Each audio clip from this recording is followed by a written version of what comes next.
운동치료실. 아, 야, 써서 걷네.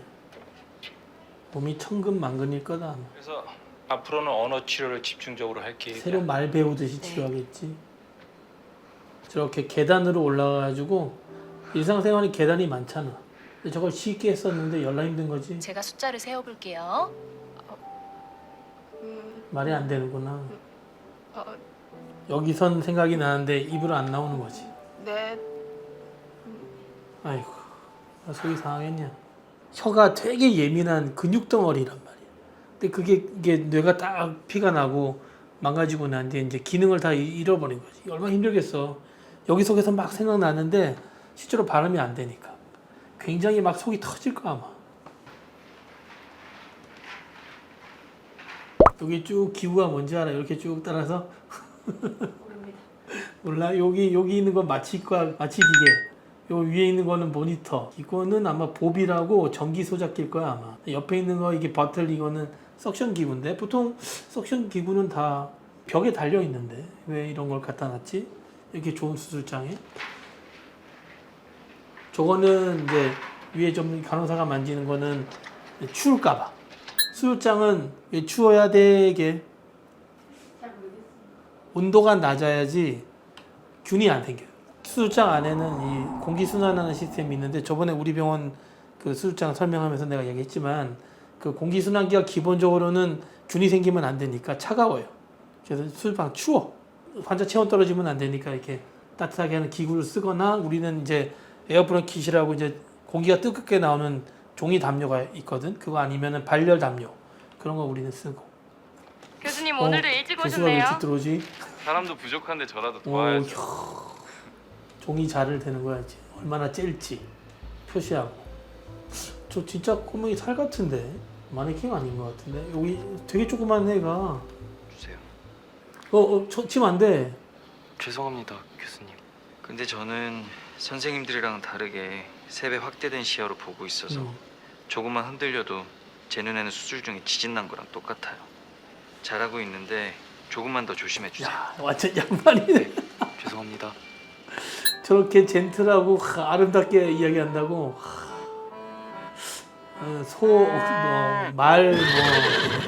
일단 던지고 나는 그랬는데 막 어떨 때는 수술장 벽에 수술하다 보면 우리는 금속정이라고 이렇게 긴 대롱을 쓰는데 승질난다고 그걸 던져가지고 벽에 꽂힌 사람도 있어. 야, 이 사람 거의 성인군자인데 이 사람 완전 거의 뭐 종교적으로 뭐 있나 이 사람? 그러니까 이거는 이렇게 뭔가 이렇게 종교적으로 이렇게 누르고 있는 사람이야. 절대 와, 나 같으면 이렇게 못한다. 카사이 할 때는 포탈베인의 아주 작은 혈관들까지도 하나하나 타이로 이 해줘야 사람 돼요. 연습 많이 했네. 네, 교수님. 이렇게 손을 작은 묶는 것까지 것도 연습 엄청 타이해야 많이 하나 했네. 싶겠지만 자연스럽게 이 하네. 작은 혈관에서 줘봐. 귀찮은 묶잖아. 일일 수도 오, 잘한다. 있는데 나중에 이 1mm도 안 열심히 되는 했네. 곳 때문에 신기하겠다. 10주만 돼도 아기가 꽤 움직여요. 이쪽이 머리고 이쪽이 몸통이에요. 대가장군이야, 여기가 대가장. 팔이고 이쪽이 다리고요. 아기의 손, 발이 조그맣게 보이고 심장이랑 주요 장기들이 형성되고 있는 저때 상태예요. 조심해야 돼. 저번에도 한번 얘기했는데 이제 판때기가 말리면서 이제 사람이란 게 형성되는데 12주까지는 되게 중요한 뇌, 심장, 척수 이런 것들이 형성이 된 시기이기 때문에 저때 기형이 잘 생겨요. 조심해야 돼. 저때 엄마들이 뭘 잘못 먹는다든지 항생제 옛날에 항생제 먹어가지고 이 누래진 경우도 있고 하여간 저때 문제가 많이 생겨. 그래서 조심해야 되고 산부인과에서 자꾸 초음파를 보는 이유가 뇌나 심장이라는 게 제대로 발달을 하는지 보는 거고 예를 들어서 정형외과적으로 무슨 문제가 있냐면 애가 태어날 때 손이 이렇게 주걱처럼 태어났는데 이게 점점 크면서 이 손가락이 떨어져요. 이게 안 떨어지고 딱 붙어서 태어나면 이걸 잘라서 이렇게 벌려주는 수술도 한단 말이에요. 이제 이때 조심 안 하면 아니면 이때 엄마 뱃속에서 무슨 문제가 생기거나 그럼 이게 붙어서 태어나는 애도 있고 옛날에는 언청이라고 얘가 떨어져서 태어나는 경우도 있었거든. 그런 것들이 다 이때 생기는 거예요. 그래서 이때 굉장히 조심해야 돼. 조직 검사 결과가 나왔는데요. 현재로서는 유방암 음. 2기로 생각됩니다. 지금 암의 크기는 한 3cm 정도고 림프절에도 작진 않구나. 전이가 된 상태예요. 림프절 전이 됐다고? 현재 주수에서도 수술은 가능하지만 트리플 림프절 네거티브라고 전이면 삼성. 환자분의 암의 이긴가? 특성을 헷갈리네. 고려하면 뼈지까지 오래되면 선행 까먹었다. 항암이라고 해서 항암 치료로 종양의 사이즈를 좀 줄이고 수술을 하는 쪽으로 아. 방향을 잡아야 할 것 같습니다. 문제는 그럼 애는 현재 어떻게? 임신 중이시고 지금 현재 주수에서는 음, 당장 항암 치료를 시작할 수 없다는 겁니다. 저도 약 잘못 태아에게 쓰면 영향을 안 주려면 골치 아픈데. 임신 14주는 지나야 하는데 음. 지금으로선 아기 포기할게요, 음. 교수님. 아기 포기하고 지금 아빠는 당장 이렇다니까. 항암 시작하겠습니다. 저는 이제 아빠는 이런다니까. 혈액 중앙 아빠는 내과 마누라가 교수님, 중요하고 치료약 잡아주세요. 엄마는 애가 중요해. 자기 아마 포기 못할 걸. 잠깐만 있어봐. 뭐 남편은 마누라가 중요해.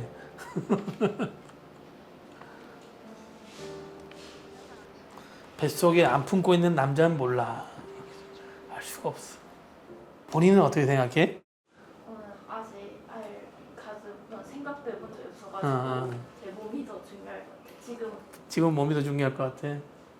그러니까 이게 자기 뱃속에 한번 품어본 사람은 저런 선택을 할 수 있을 거야. 나도 이해는 안 가는데 아마 그럴걸? 아기한테 무슨 영향을 줄지도 모르는데 저 항암 치료 안 받고 아기 낳겠습니다. 그건 안 되지. 가끔 환자분들한테 선택을 하시라라고 말씀을 드릴 때가 있는데 그럼 저 역시 고민을 해요. 만약에 뭐 어떻게 의사가 어떻게 길을 보여주고 이렇게 합시다. 이 상황만 보면 되게 쉽게 이해할 수 있을 것 같잖아. 근데 나중에 애가 나왔는데 선천성 기형이 생기거나 나중에 문제가 되면은 아무리 잘 받아들인다 해도 부모가 그 평생 그걸 떠안고 살아야 되고 나중에 또 무슨 소송이 걸릴지도 모르고 또 이게 그렇게 되면 굉장히 난감한 상황이 벌어진단 말이야. 그러니까 이런 말 한다는 것 자체가 굉장히 책임감 무겁게 이야기해야 되는 거지. 함부로 이야기하는 거 아니에요. 이 산부인과 의사가 자기가 생각하는 모든 판단에 대한 긴 롱텀하게 길게 보고 이야기한 거기 때문에 이럴 때는 사실 환자가 의사 말을 들어서 가는 게 제일 좋지.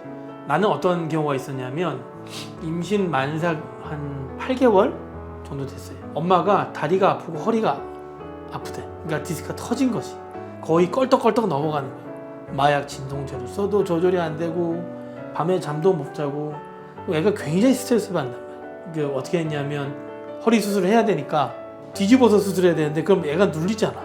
그러니까 먼저 빨리 애를 출산을 시키고 바로 뒤집어 가지고 허리 디스크 수술을 했거든. 이런 경우가 생각보다 많이 생겨요. 엄마가 애를 가지고 나서 여러 가지 변수가 생길 수 있단 말이야. 예를 들어 또 어떤 여자분인데 자기는 아무 문제가 없었는데 애 둘을 낳고 류마티스 관절염이 생긴 거야. 애가 유전자로 보면은 엄마하고 아빠가 합친 거기 때문에 내 유전자랑은 완전히 다른 애거든. 그러니까 면역학적으로 보면은 뭐 감기 바이러스랑 똑같기 때문에 엄마 입장에서는 걔를 10달 동안 품고 있다는 것 자체가 면역학적으로는 말이 안 되는 거란 말이야. 근데 이제 10달 동안 유지를 하면서 내 면역체계가 한번 바뀌고 또 다른 애를 또 임신하고 또 바뀌고 하면서 엄마의 면역체계가 혼란이 오면서 이제 내 거를 남의 거로 알고 공격하는 자가 면역 질환이 게 생겨버린 거지. 그래서 그게 시간이 지나면서 좋아지는 사람도 있지만 고차가 돼가지고 계속 평생 가는 사람도 있어요. 그래서 이게 임신이란 게 여자한테는 굉장히 큰 거지. 지금 남자들이야 안 겪어봐서 모르겠지만 사실 자기 몸의 구조도 바뀌고 면역도 바뀌고 우리 외래도 임신 끝나고 뭐 육아하면서 여기저기 아프다는 사람 굉장히 많거든. 그래서 남자들이 생각보다 이미 출산하고 나서 요새는 우리 때가 좀 다들 많이 도와주긴 하는데 좀 더 많이 도와줘야 돼. 그러니까 그런 거 쭉 길게 보면 이런 말을 하는 것 자체가 병원에서는 굉장히 자주 일어날 수 있는 일들이 하거든요. 산부인과에서 뭐 다른 문제가 생겨가지고 임신을 유지하냐 아니냐에 대해서 이야기하는 장면인 것 같은데 나름대로 의미가 있는 장면인 것 같아요. 어떤 선택을 하시는 게 나을까? 그때 전 이렇게 생각을 하면 해결이 될 때가 많더라고요. 내 가족이라면 어떻게 할까? 뭐 내 가족이라면 어떻게 그냥 외래에서 자주 쓰는 말이긴 한데 조금 환자를 더 보다 보면 그냥 그 사람의 개인만 생각해. 난 그 사람의 앞으로 삶의 질, 그다음에 어떻게 살아가야 되나 그런 걸 생각하지. 사실 가족이라 생각하면 난 오히려 더 많이 감정적인 판단하게 되지. 그래서 이거는 생활을 좀 오래 해봐서 그런지 그냥 그 사람의 삶의 인권을 생각해. 이 사람이 이걸 해서 행복할지 행복하지 않을지. 뭐 난 그렇게 생각해. 조금 난 이 사람이랑 좀 달라. 가족이라고 생각하는 거는 좀 나는 이제는 아니야. 너무 이렇게 감정이 들어가. 환자를 판단할 때는 좀 드라이하게 판단해야 되거든. 그래서 나는 흉부외과 의사 선생님 좋아.